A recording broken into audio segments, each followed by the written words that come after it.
ما كانش ينفع ارجع من دبي من غير ما يكون معايا دول. اكتشفناهم في اخر يوم لينا هناك في سوبر ماركت، يعني ولا على البال ولا على الخاطر. انا ما بعرفش اقرا اسمه.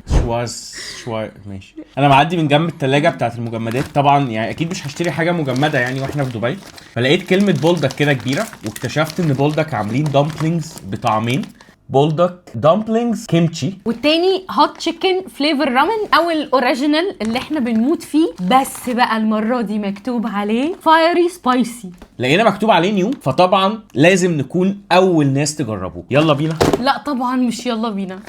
الحلقه دي مش هيكون فيها الاتنين دول بس، وانا لازم اعلي على مسعود وما خليش الموضوع يفضل كده. الحلقه دي حلقه بولدك وحاجات جديده بس، فانا معايا بولدك كاربونارا، بس المره دي توبوكي. كنا زعلانين جدا ان بولدك خلصت او جربنا كل النودلز بتاعتها. على قد ما انا مبسوطه ان انا هجرب الكيمشي، بس على قد ان انا متضايقه عشان غالبا يعني ده كده اخر نوع من بولدك احنا بنجربه، بس طلع في حاجات زياده وبولدك لا ينتهي. انا سعيده جدا. يلا بينا. يلا بينا.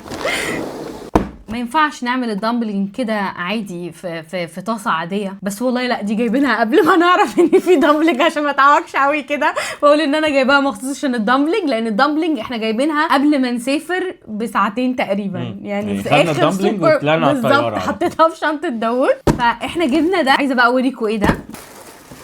للوهله الاولى تحسوا ان هي طاسه عاديه، بس لا، دي طاسه وفي نفس الوقت ستيمر. يعني هنا بنقدر نطبخ فيها ممكن نودلز، شوربه، اي حاجه، بس حاجات تكون سريعه يعني مش نطبخ وفي نفس الوقت ستيمر.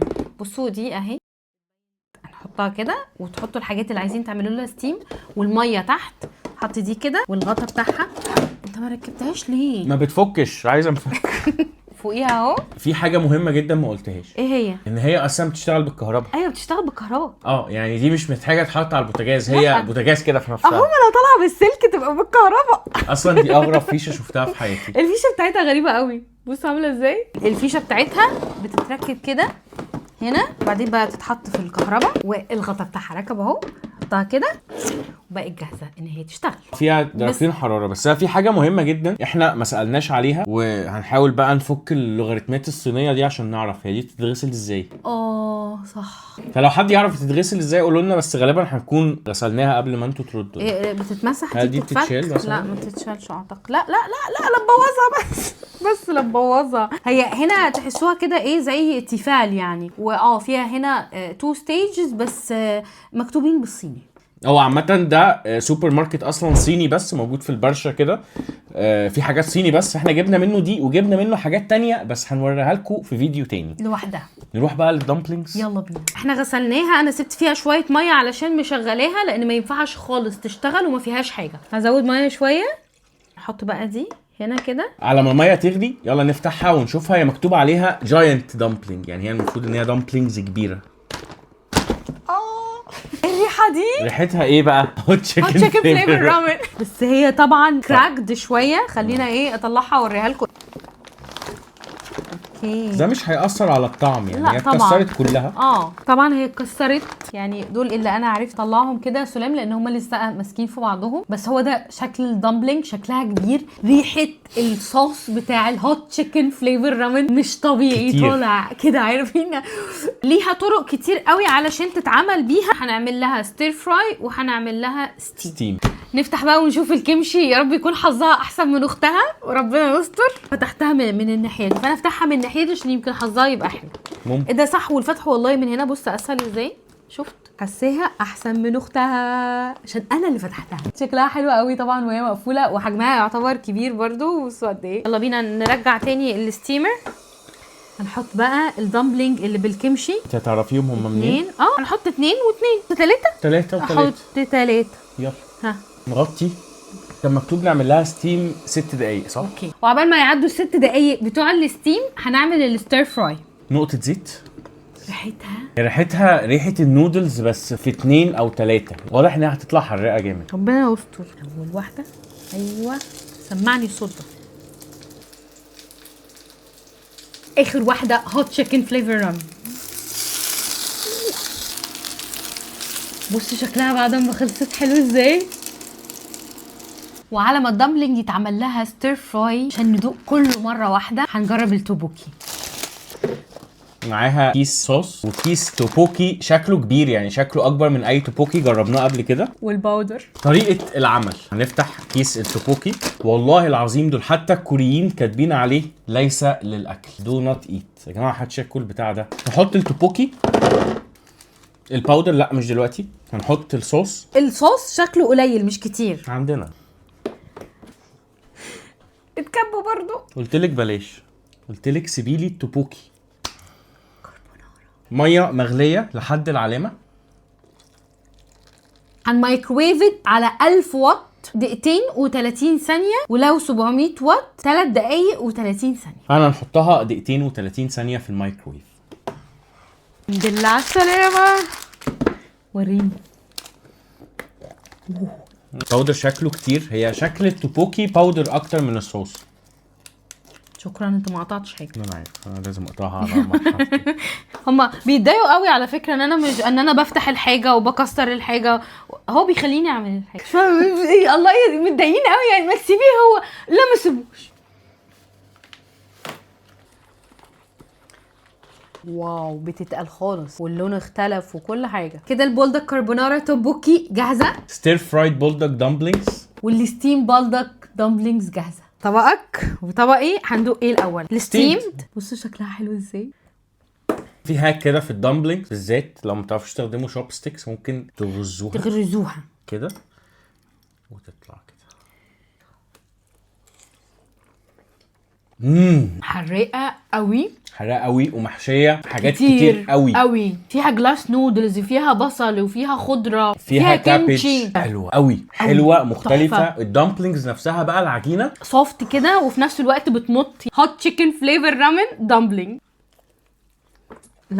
لا خطيره، بس هي دي شويه ناشفه. الكيمتشي كان عشان الكابج، عشان الكيمتشي نفسه كانت قطره. بصوا ده شكل الحشوه بتاعتها من جوه.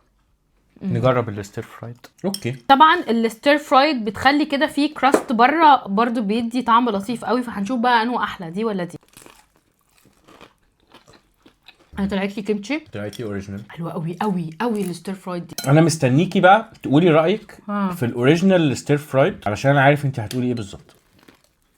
فيها طعم السكر بتاع بولدك طلع هنا قوي بزياده عن اللي كانت معمول لها ستيم. الحراق اعلى ودي احلى بكتير. الكيمتشي حلو قوي في الستيم، في الستيم، لكن الاوريجينال في الستير فرايد تحفه. ندوق التوبوكي. ايه ده؟ حب. بس انا نفسي اروح مصنع بولدك. نداء لسامي انك، انا عايزه اروح المصنع بتاعكم. التوبوكي كعجينه، هي عجينه معموله من دقيق الرز وبتبقى بتمضغ قوي، بتبقى عامله زي الكاوتش كده شويه. مش اي حد يحبها، ومش اي حد هيحبها يعني، بس هي حراقه ليفل اكتر من الباكس. والصوص كريمي قوي. دي اكتر حاجه حراقه النهارده. سقفه بجد للتوبوكي والستير فرايد. كده نكون جربنا بولدك دامبلينجز وبولدك توبوكي لاول مره. مش هينفع نعدي دولت كده. متحمس؟ يلا بينا. بولدك كاربونارا دي بتسخن بسرعه جدا. حط النودلز، خلي دول على جنب دلوقتي. الخطوه اللي بعدها، في نفس الطاسه مكان الدمبلينجز معانا انوكي مشروم. شويه زيت، القليل من الصويا صوص. استنوا حلقه تانية فيها الانوكي مشروم ده. الوصفه اللي بيعملوها بيه طعمها خطير. ده بس كده علشان هنضيفه على الطبق اللي احنا بنعمله النهارده، بس هكتفي بالصويا صوص. شكله كيوت قوي. كده الانوكي مشروم جاهز. هطلعه جنب الدمبلينجز. هحط بعدها بوكي تشوي. بحبك انا كده وانت مش عارف انا بعمل ايه. انا بس بحط زيت بس. بوك تشوي ده زي الخس يعني ولا زي الخس كده. خضار بتاعهم، بس طلع طعمه حلو قوي. لما احنا جربناه في الهوت بوت كان طعمه جميل. انا بس دبلته كده. اللي بعده حته ريب اي ستيك. اسمع بقى هتبل بملح. بنجي رفيعه خدت دقيقتين. لونها عامل ازاي؟ واو، رشه ملح من فوق وكده اللحمه بقت جاهزه. الطبق الحلو ده عايز تفصلي؟ ما في الآلة. اتحايل عليها تنزل. ده مستحيل، بس هتوقع. لا دي فشل ذريع. صفار بيضة اتفتحت. صفار بيضة تانية. الباودر والصوص.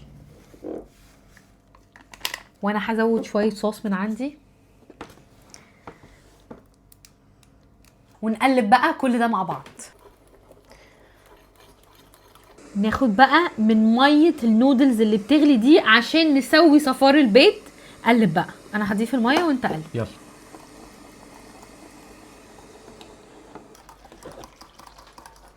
بقى ده كده ده كده